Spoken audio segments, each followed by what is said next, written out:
There again, that's the problem with the word stress, is you can define it in lots of different ways, and everybody has their own definition of what stress is. So if I ask you, do you have stress? You're going to go reference whatever your definition of stress is, and you're going to say, do I have it? Do I have that, or do I not have that? Okay. So I had for example, I had a cardiologist sent me a patient when I was in practice and I was doing stress counseling, and this was a guy who was a police officer, and he was a runner, and he had a heart attack. Oh, And it was a mild heart attack, and he had recovered, but he was terrified to go back to running.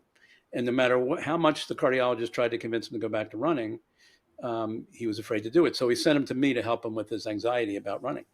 So the first visit, when he comes in to see me, all I knew was his cardiologist sent me.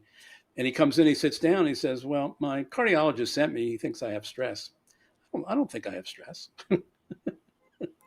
And I said to him, okay, what is your definition of stress? Because I knew he had to have one. And he said, oh, well, that's easy. Stress is when you're so discombobulated, you're so, out of it that you can't function, you can't go to work. And you see, he had returned to work.